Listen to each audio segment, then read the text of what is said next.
Phonology is the study of the sound system of language. It is a huge area of language theory.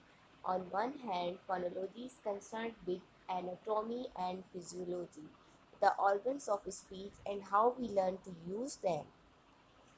On the other hand, phonology shades into socio-linguistic as we consider social attitudes to features of sound such as accent and intonation.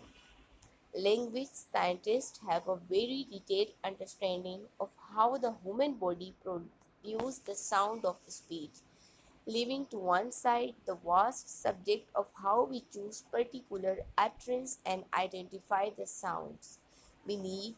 We can think rather simply of how we use our lungs to breathe out air, produce vibration in larynx, and then use our tongue, teeth, and lips to modify the sound. The diagram below shows some of the more important speech organs. Speech therapists have a very detailed working knowledge of the physiology of human speech and of exercises and remedies to overcome difficulties some of us encounter in speaking. Where these have physical causes, and understanding of the anatomy is also useful to various kind of experts who train people to use their voices in special or unusual ways. These would include singing teachers and voice coaches for actors, as well as the even more specialized coaches who train actors to produce the speech sounds of hitherto unfamiliar varieties of English or other languages. Mostly we use air that is moving out our lungs, pulmonic regressive air to speak. We may pause while breathing in or try to use the ingressive air, but this is likely to produce quiet speech which is unclear to our listener. David Crystal notes how the normally balanced respiratory cycle is uttered by speech so that we breathe out slowly, using the air for speech, and breathe in swiftly in order to keep talking. In language other than English, speakers may also use non-pulmonic sound, such as clicks, found in Southern Africa, or glottalic sound found worldwide. In the larynx, the vocal folds set up vibration in the aggressive air. The vibrating air passes through further cavities which can modify the sound, and finally the articulated by the passive immobile articular. The hard palate, the alveolar ribs and the upper teeth, and the active mobile articulators. These are the pharynx, the velum or soft palate, the jaw and lower teeth, the lips, and above all, and tongue. This is so important and so flexible an organ that language scientists identify different regions of the tongue by name, as these are associated with particular sounds working outwards. These are the back opposite the soft palate, the center opposite the meeting point of hard and soft palate, the front opposite the hard palate, the palate, the tapering area facing the ridge of teeth, the tip, the extreme end of the tongue. The first three of these, back, center, and front, are known as together the dorsum, which is Latin for the back or span. The first people to write in English used an existent alphabet, the Roman alphabet, which was itself adopted from the Greek alphabet for writing in Latin. In the Roman Empire, Latin was the official language of government and administration, and especially of the army. But in the eastern parts of the empire, Greek was the official language. and in Roman Greek was spoken as widely as Latin. Because these first writers of English, Latin speaking Roman monks had more sounds than letters, they used the same letters to represent different sounds, perhaps making the assumptions that the reader would recognize the word and supply the appropriate sounds. It would be many years before anyone would think it possible to have more consistent spelling, and this has never been a realistic option for writers of English, though spelling has changed over time. And in any case, the sound of Old English are not exactly the same as the sound of modern English. A phoneme is a speech sound that helps us construct meaning. That is, if we replace it with an other sound where this is possible, we get new meaning or no meaning at all.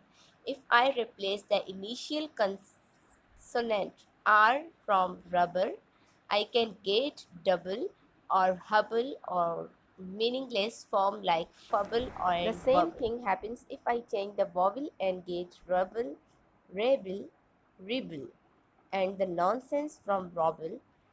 But what happens when a phoneme is adapted to the spoken context in which it occurs in way that don't utter the meaning either for speaker or hearer?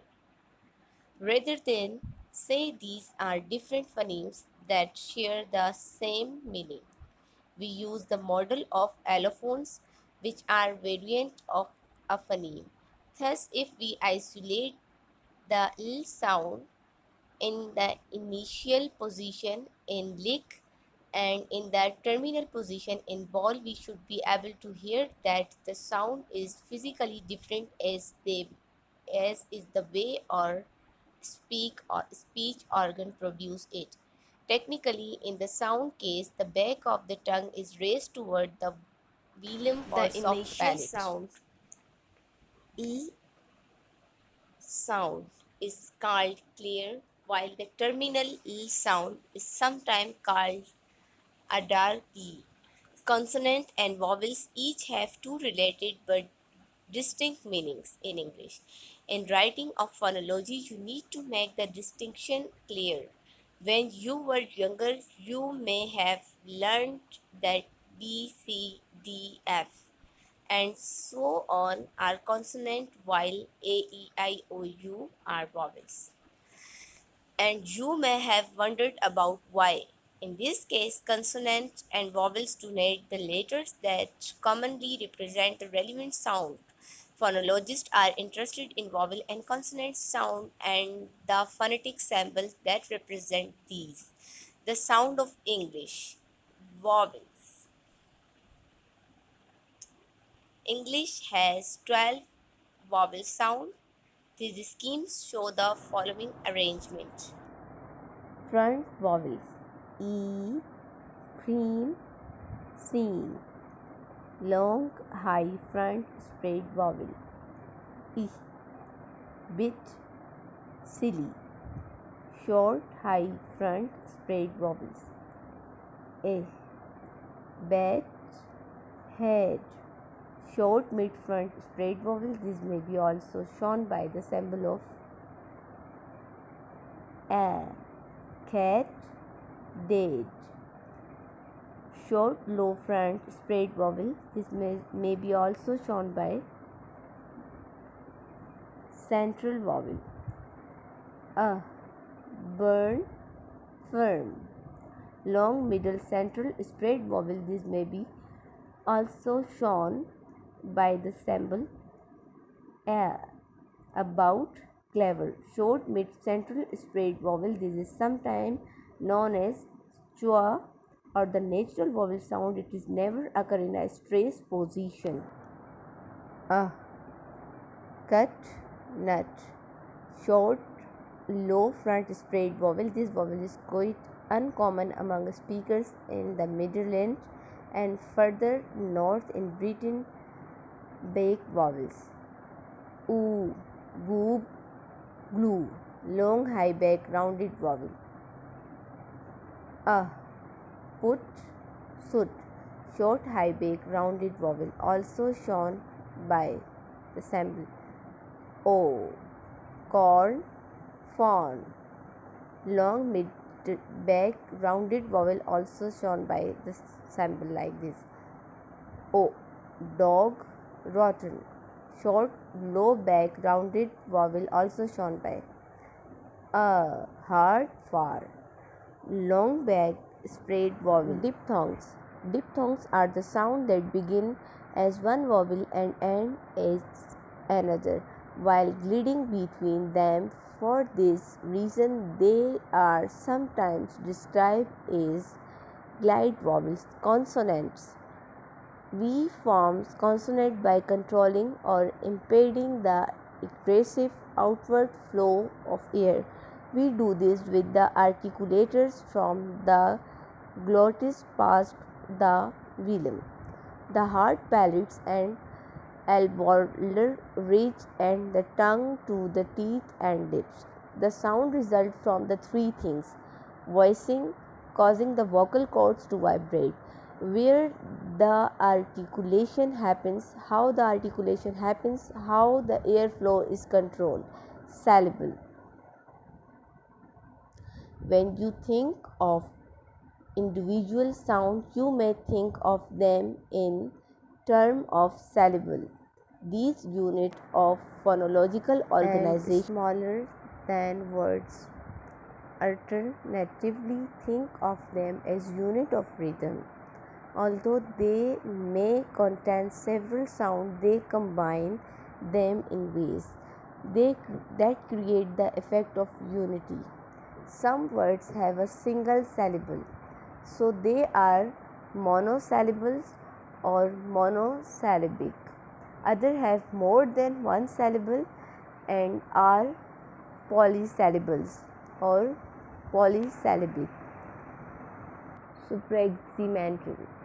In written English, we use punctuations to signal some things like emphasis and the speed with which we want a reader to move at certain point. In spoken English, we use sound in ways that don't apply to individual segment but to stretch of spoken discourse from word to phrases, clauses and sentence. Such effects are described as non-segmental or supraximantal, or using the adjective in a plural nominal noun form, simply supraximantal. Among these effects are such things as stress, intonation, tempo, and rhythm, which collectively are known as prosodic features. Other effects arise from altering the quality of the voice, making it breathy or husky, and changing what is sometimes called the timbre, and these are paralinguistic features. Both of these kinds of effect may signal meaning. Prosodic features, stress or loudness. Increasing volume is a simple way of giving emphasis, and this is a crude measure of stress. It is usually combined with other things like change in tone and tempo. We use stress to convey some kind of meaning, semantic and pragmatic, such as urgency or anger, or for such things as imperative. Intonation. You may be familiar in a loose sense with the notion of tone of voice. We use varying level of pitch in sequence, contours or tones to convey particular meaning. Falling and rising intonation in English may signal a difference between statement and question. Younger speaker of English may use raising questions intonation without intending to make the utterance a question. Tempo. We speak more or less quickly for many different reasons and purposes. Occasionally, it may be that we are adopting our speech to the time we have in which to utter it, as for example in a horse racing commentary. But mostly tempo reflects some kind of meaning or attitude. So we give a truthful answer to a question but do so repeatedly to convey our distraction or irritation. Rhythm, pattern of stress, tempo, and pitch together create a rhythm. Some kinds of formal and repetitive rhythm are familiar from music, rap poetry, and even chants of saucers fan. But all speech as rhythm, it is just that the spontaneous utterance we are less likely to hear regular or repeating pattern. Paralinguistic feature, how many voices do we have?